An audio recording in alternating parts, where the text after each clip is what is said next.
പെണ്ണ് കാണുന്നില്ല. കല്യാണാലോചനയ്ക്കാണ് വന്നത്. എടി അവൻ എന്താ ഒരു കുറവ്? അഴകില്ലേ, ആരോഗ്യമില്ലേ, 2 ഏക്കർ നിലം, 1 തെങ്ങും പുരയിടം, നല്ല വില നടത്തുന്ന ഒരു പപ്ര കച്ചവടം, ഇതൊന്നും നിന്റെ കണ്ണിന് പിടിക്കുന്നില്ലല്ലേ? അപ്പൊ പശുവും തൊഴുത്തുവോ? ആ അത് വേറെ. എനിക്ക് വേണ്ടെന്ന് വെച്ചാ വേണ്ട. 1 2 അല്ല, 26ാമത്തെ ആലോചനയായത്. ഇത് നിനക്ക് വേണ്ടാന്ന് വെച്ചാ പച്ചവെള്ളം ഞാൻ തരത്തില്ല. എന്റെ ലക്ഷ്മിക്കുട്ടി, നീ കിടന്ന് തിളയ്ക്കാതെ. 8ഉം പൊട്ടും തിരിയാത്ത കൊച്ചിനോട് വർത്താനം പറയുന്ന രീതിയാണത്. എന്റെ മോളോട് ഞാൻ പറയാം. അച്ഛന്റെ മോള് ആ പയ്യനെ ശരിക്കും കണ്ടോ? നല്ല സിനിമാ നടനെ പോലെ ഇരിപ്പില്ലേ? ആരെ പോലെ ആയാലും എനിക്ക് വേണ്ട. എന്റെ മോളെ, നീ ഇങ്ങനെ വാശി പിടിച്ചാൽ അച്ഛൻ ചങ്ക് പൊട്ടി ചത്തുപോകും. നിനക്കിളയതില്ലേ 3-4 കൊച്ചുങ്ങൾ? നിങ്ങൾ ഇങ്ങനെ ഇരുന്ന് പുന്നാരം പറഞ്ഞിട്ട് അവള് തലയെ കയറുന്നത്. വല്ലവനുമായിട്ട് പ്രേമവും കുന്തോണ്ടെങ്കിൽ മനസ്സിലാക്കാം. വരുന്ന ഒരുത്തനെ അവൾക്ക് പിടിക്കൂല. എടി സത്യം പറ, നിന്റെ ഉള്ളിലിരിപ്പ് എന്താ? കല്യാണത്തക്കം പട്ടണത്തിൽ നിന്ന് വരണം. ചേച്ചി പട്ടണത്തിലേക്ക് കൊണ്ടുപോകണം. ചെക്കൻ പാന്റ് ഷർട്ട് ഇടണം, ഇംഗ്ലീഷ് പറയണം,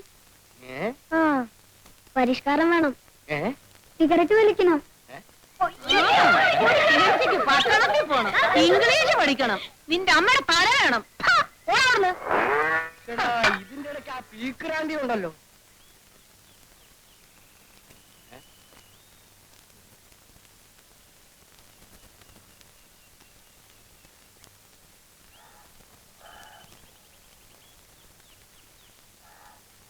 ഈ ചെയ്യുന്നതൊക്കെ ന്യായമാണെന്ന് തോന്നുന്നുണ്ടോ? രാധയ്ക്ക് ഇതുവരെ 26 കല്യാണാലോചന വന്നിട്ടുണ്ട്. അപ്പോഴൊക്കെ നീ ചോദിച്ച അതേ ചോദ്യമല്ലേ ഇപ്പോഴും ചോദിക്കുന്നത്? ഞാൻ ആരാ? വാസുണ്ണി. അല്ല, അമ്മാവന്റെ ആരാ? അനന്തരവൻ. ആണേ. ഞാനിവിടെ വരുമ്പോ എനിക്ക് വയസ്സ് എത്രയായിരുന്നു?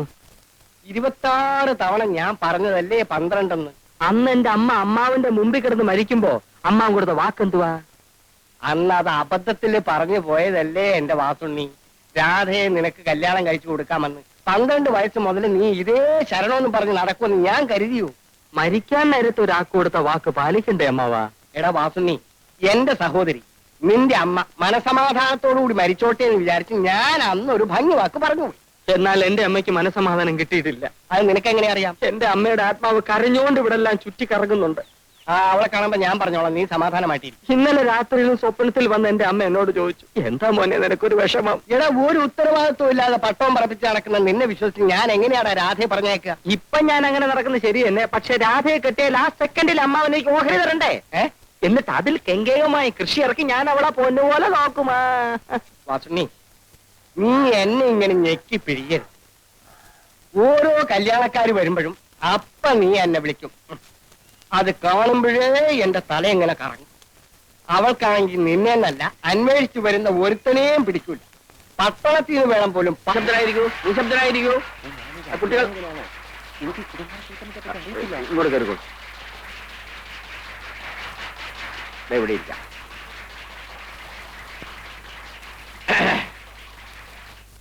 പ്രിയപ്പെട്ട നാട്ടുകാരെ, നാം ഏവരും അത്യാകാംക്ഷയോടെ കാത്തിരുന്ന നമ്മുടെ പ്രിയപ്പെട്ട ഉദ്ഘാടകൻ എത്തിക്കഴിഞ്ഞു. ഇനി അദ്ദേഹം നിങ്ങളോട് സംസാരിക്കുന്നതായിരിക്കും. വരും.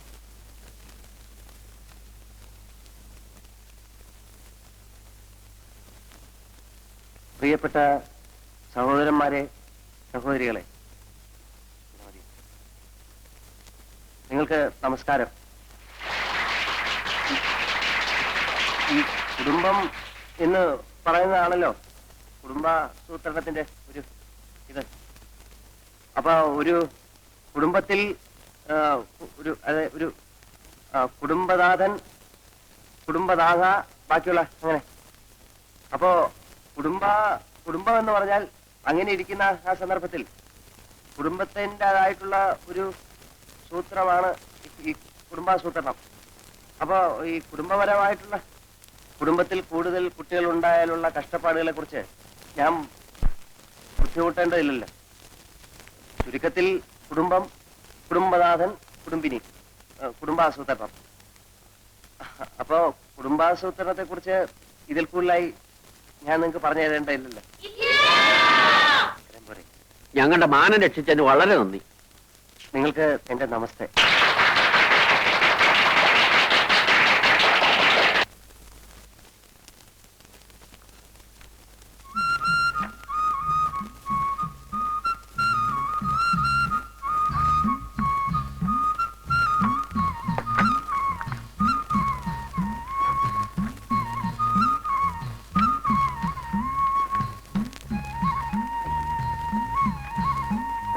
ഇതിനു മുമ്പുള്ള ആൾ ഈ ഫയലുകളൊന്നും നോക്കിയിരുന്നില്ലേ? അങ്ങേര് മാത്രമല്ല സാർ, അതിനു മുമ്പുള്ളവരും നോക്കാറില്ല. രാജിച്ചൻ നായർ. നമസ്കാരം. ഇദ്ദേഹത്തിന് മനസ്സിലായോ രാജിച്ചൻ നായർക്ക്? മനസ്സിലാക്കാൻ എന്തിരിക്കുന്നു? ശങ്കരൻ നായരല്ലേ കൂട്ടിക്കൊണ്ടുവന്നത്. മോശക്കാരനായ ഒരാളെയും കൊണ്ട് എന്റെ വീട്ടിലേക്ക് വരൂ. പേരെന്താ? വിനയൻ. നല്ല പേര്. നമ്മുടെ വില്ലേജ് ഓഫീസിൽ പുതിയതായിട്ട് വന്ന സാറാ. ഓഹോ. സാറിന് താമസിക്കാൻ സൗകര്യമുള്ളൊരു വീട് വേണം. അപ്പോ ഞാൻ ആ അമ്പലപ്പറമ്പിന്റെ പിന്നിൽ ഒഴിഞ്ഞു കിടക്കുന്ന നമ്മുടെ കൃഷ്ണൻകുട്ടി നായരുടെ വീട് അത് കാണിച്ചു കൊടുത്തു. പിടിച്ചോ? ആ പിടിച്ചു. ഒന്നിങ്ങി വന്നേ. കാപ്പിയുടെ കൂടെ പലഹാരം വല്ലതും കൊടുക്കണം. എന്റെ ലക്ഷ്മിക്കുട്ടി, കാപ്പിയും വേണ്ട പലഹാരവും വേണ്ട. അയാള് വില്ലേജ് ഓഫീസിലെ ഒരു ഉദ്യോഗസ്ഥനാ, വീട് അന്വേഷിച്ച് നടക്കുക. അപ്പോ വീട് പിടിച്ചു അല്ലേ? അതെ. അത് കൃഷ്ണൻകുട്ടി നായരെ കണ്ട് രാജിച്ചൻ നായർ ഒന്ന് ഏർപ്പാടായി കൊടുത്തു. താൻ ഒരു പൊതുപ്രവർത്തകനല്ലേ ശങ്കരൻ നായരെ? എന്നെക്കാണ് എളുപ്പം തനിക്കല്ലേ? ഞാൻ പറഞ്ഞ ആള് കേൾക്കില്ല. അല്ല, കുറ്റം എന്റെ ആണെന്ന് തന്നെ വെച്ചോളൂ. എന്ത് പറ്റി? ഇവിടെ കനാല് പണിക്ക് വേണ്ടി വന്ന 5-6 പേർക്ക് 1 മാസത്തേക്ക് താമസിക്കാനായിട്ട് മനക്കിലെ വീട് ഞാനൊന്ന് ഏർപ്പാട് ചെയ്ത് കൊടുത്തു. ജോലി കഴിഞ്ഞാൽ പണ്ടാരങ്ങൾ പോകണ്ടേ? കുടിയടപ്പാവകാശം വേണമെന്ന് പറഞ്ഞ് സമരമായി ബഹളമായി അതിന്റെ കൂടെ കൂടാൻ കുറെ നാട്ടുകാർ. അവസാനം എന്തു പറ്റി? വീട് അവരുടെ പേരിൽ എഴുതി കൊടുക്കേണ്ടി വന്നു. ശേഷം പേർക്ക് മനക്കിലെ പള്ളി ചവിട്ടാനും വേണം. ഇതാണ് നമ്മുടെ നാടിന്റെ ശാപം. ഗാന്ധിജി വിഭാവനം ചെയ്ത ഇന്ത്യ ഇനിയും എത്രയോ ദൂരെയാണ്. ഓ, വരുന്നുണ്ട് ദുഷ്ടഗുണം.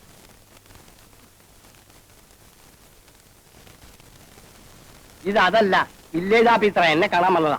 ആഹാ. എവിടെയാ നാട്? എറണാകുളം. എറണാകുളത്ത് എന്ന് വെച്ചാൽ ടൗണിൽ തന്നെ. വലിയൊരു കുടുംബത്തിൽ പറഞ്ഞ പയ്യനാ. ഈ നാട്ടിൻ പ്രദേശത്ത് ഇങ്ങനെ ജോലിക്ക് വരേണ്ട ഒരാവശ്യമില്ല. പിന്നെ ഒരു തമാശയായിട്ട് ഇങ്ങനെ വന്നേ ഉള്ളൂ. അങ്ങനല്ല, ജീവിതത്തിൽ കുറച്ച് പ്രിൻസിപ്പിൾസ്, ഐ മീൻ കുറച്ച് ആദർശങ്ങളൊക്കെ ഉള്ള ആളാ ഞാൻ. എനിക്ക് എന്റേതായിട്ടുള്ള ചില ഇഷ്ടങ്ങളുണ്ട്. ഏതായാലും വീട് ഇഷ്ടമായല്ലോ. കൃഷ്ണൻകുട്ടി ആരെ കണ്ട് ഞാൻ ഏർപ്പാടാക്കി തരാം. പക്ഷെ സ്ഥലമൊക്കെ ഒന്ന് വൃത്തിയാക്കണം. എങ്ങനെയാവോ വേണ്ടത്? മുറ്റത്തെ പുല്ലൊക്കെ ചെത്തിക്കളഞ്ഞ് ചുവരൊക്കെ വെള്ളയടിച്ച് 4 ചുറ്റും ചെടിച്ചട്ടികളൊക്കെ വെച്ച് ഭംഗിയുള്ള ഒരു കൊച്ചു വീടാക്കണം.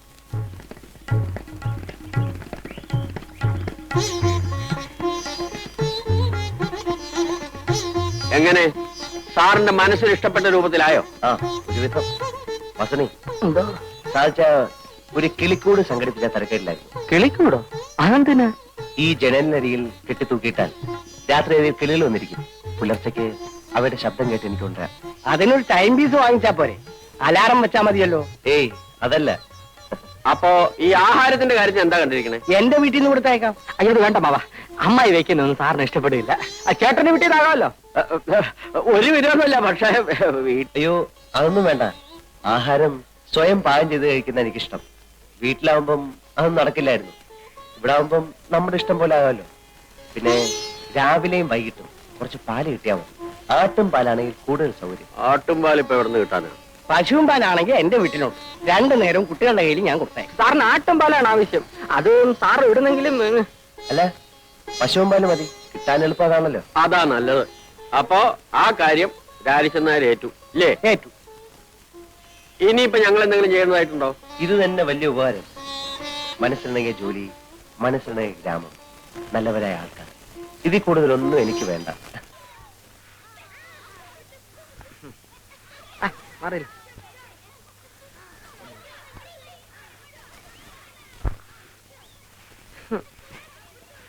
അമ്മായി, ഈ അമ്മാവനെന്താ ഇങ്ങനെ ആയിപ്പോയെ? എന്റെ കുഞ്ഞെ ഒന്നും കഴിക്കത്തില്ല. ഉച്ചയ്ക്കും രാത്രിയും ദേ ഇത്രച്ചൻ ചോറാ ഉണ്ണുന്നത്. പിന്നെ എങ്ങനെ മെലിയാതിരിക്കും? മെലിഞ്ഞ കാര്യമല്ല ചോദിച്ചത്. അമ്മാവന്റെ ബുദ്ധിക്ക് എന്ത് പറ്റി? വയസ്സായി തുടങ്ങിയില്ലേ? ഇനി ബുദ്ധിക്ക് എന്തായാലും എന്താ? അല്ലമ്മായി, കല്യാണം കഴിയാത്ത ഒരു ചെറുപ്പക്കാരന്റെ വീട്ടിലേക്ക് 2 നേരം പാൽ കൊടുത്ത് അയക്കുന്നത് ശരിയാണോ? അതുകൊണ്ട് എന്താടാ തെറ്റ്? നീ ഒരു ചെറുപ്പക്കാരനല്ലേ? നീ പാല് കുടിക്കാറില്ലേ? ഈ അമ്മായിക്ക് എന്ത് പറഞ്ഞാലും മനസ്സിലാകത്തില്ല. ആ വില്ലേജ് ഓഫീസറുടെ വീട്ടിലേക്ക് 2 നേരം പാൽ കൊടുത്ത് അയക്കാമെന്ന് അമ്മാവൻ ഏറ്റിരിക്കുന്നു. നന്നായി. പിണ്ണാക്ക് മേടിക്കാനുള്ള കാശ് എന്റെ ദൈവമേ. അല്ല, വല്ലവരുടെ വീട്ടിലും പാൽ കൊടുത്തിട്ടുണ്ടോ നമ്മുടെ കുടുംബം കഴിയാൻ?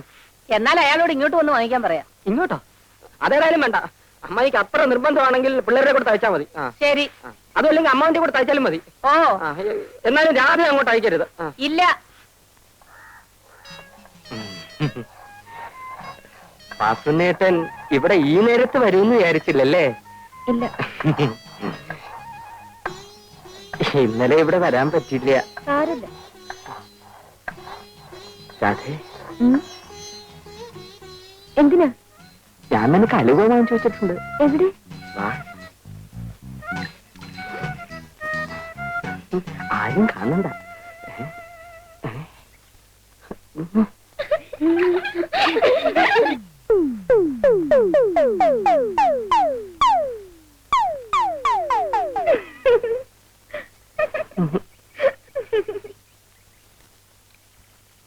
വാസനേട്ടാ, നാളെയും കൊണ്ടുവരുവോ?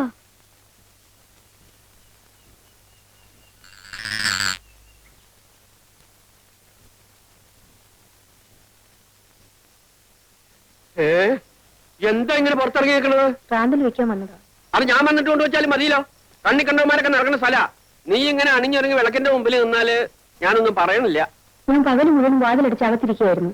അറിയാം, രാത്രി ആയാലും അങ്ങനെ തന്നെ ഇരുന്നാ മതി. കാമദേവൻ വന്ന് വിളിച്ചാലും എന്റെ ശബ്ദം കേൾക്കാണ്ട് വാല് തുറക്കണ്ട. ഇവിടെ വന്ന് ആരും എന്നെ നോക്കി നിൽക്കാറില്ല. ആര് പറഞ്ഞു? കണ്ടും കാണാതെ ഞാൻ ദിവസവും കേട്ടുകൊണ്ടിരിക്കണതല്ലേ. ശങ്കരൻ നായരുടെ ഭാര്യ ചെറുപ്പമാണ്, സുന്ദരിയാണ്. നീ അത്ര വലിയ സുന്ദരിയൊന്നുമല്ല. എന്നാലും മനുഷ്യന്റെ മനസ്സമാധാനം നഷ്ടപ്പെടാൻ പോരെ. ആരാ?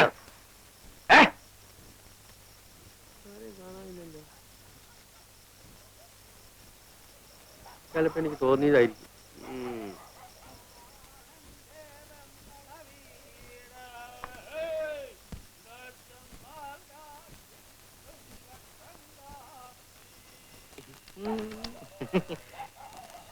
അല്ല, ചേട്ടൻ എന്താ കസേര പിടിച്ചിട്ട് വഴി മുടക്കിയിരിക്കുന്നേ? പട്ടിയും പൂച്ച നാത്തേക്ക് കയറാതിരിക്കാനാ. ഞാനൊരു സഹായം ചോദിക്കാനാ വന്നെ. സഹായം ചോദിക്കൽ പകലായാ പോരെ? വളരെ അർജന്റാണ് ചേട്ടാ. വളരെ നീണ്ട കാര്യമാണെങ്കിൽ നമുക്ക് നാളെ കാലത്തെ സംസാരിക്കാം. ചുരുക്കി പറയാം. എന്റെ അമ്മ മരിക്കുന്ന കാലത്ത് എനിക്ക് 12 വയസ്സായിരുന്നു. അന്ന് മരിക്കാൻ കിടക്കുന്ന നിന്റെ അമ്മയോട് രാരിച്ചെന്നാര് സത്യം ചെയ്ത് പറഞ്ഞതാ രാധയെ നിനക്ക് കല്യാണം കഴിച്ചു തരാം. ഇത് ഈ നാട്ടിൽ നീ എല്ലാവരോടും പാടിക്കൊണ്ട് കിടക്കുന്ന പാട്ടല്ലേ വാസുണ്ണി? എത്ര പാടിയിട്ടും ഒരു പ്രയോജനവും ഇല്ല ചേട്ടാ. ഓടിയാത് വാതിലടച്ചിട്ട് പോകും. പൊക്കോളൂ. രാരിച്ചൻ അമ്മാവനോട് ചേട്ടൻ ഒന്ന് പറയണം. സംസാരിക്കാം. ഇപ്പോഴെങ്കിലും പറഞ്ഞില്ലെങ്കിൽ ആകെ പ്രശ്നം. നാളെ കാലത്ത് സംസാരിക്കാം. പൊക്കോളൂ. തള്ളല്ലേ? വെക്കോളാം. Torch torch torch. ചേട്ടൻ രാവിലെ തൊട്ട് വൈകുന്നേരം വരെ ആ പാവം മനുഷ്യ സ്ത്രീയെ പൂട്ടിയിടും. വയസ്സ് കാലത്തൊരു ചെറുപ്പക്കാരിയെ കല്യാണം കഴിച്ച് ബാക്കിയുള്ള ആണുങ്ങൾക്ക് ഈ പറമ്പ് കാലി വിട്ടുകൂടുന്നതായി.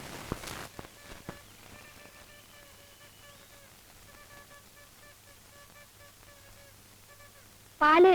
നിങ്ങൾ തനിച്ചുള്ള? അതെ. ചേച്ചി എന്തി? ചേച്ചി വീട്ടിലുണ്ട്. എന്താ വരാത്ത? ചേച്ചിക്ക് നാണം. നാണോ? എന്തിനാ?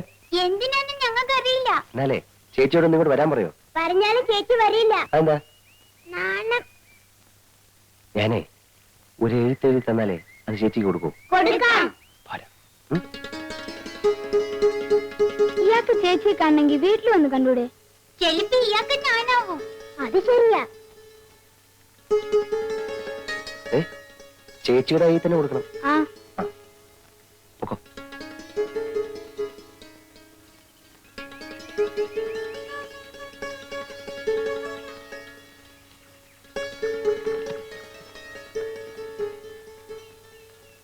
പ്രിയപ്പെട്ട രാധേ.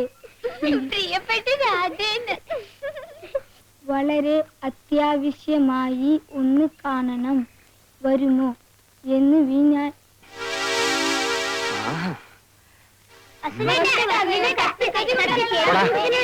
വീട്ടിൽ പോടാ.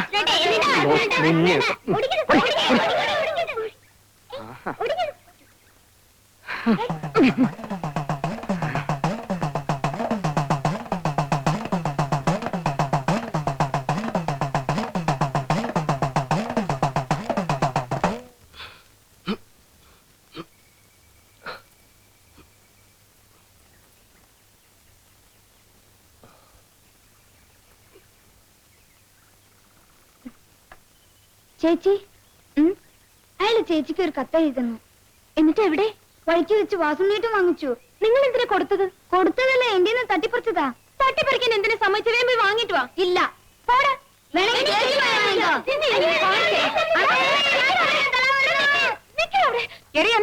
തലേരോടിക്കുന്നത് ഞാൻ ഇപ്പൊ പറയും.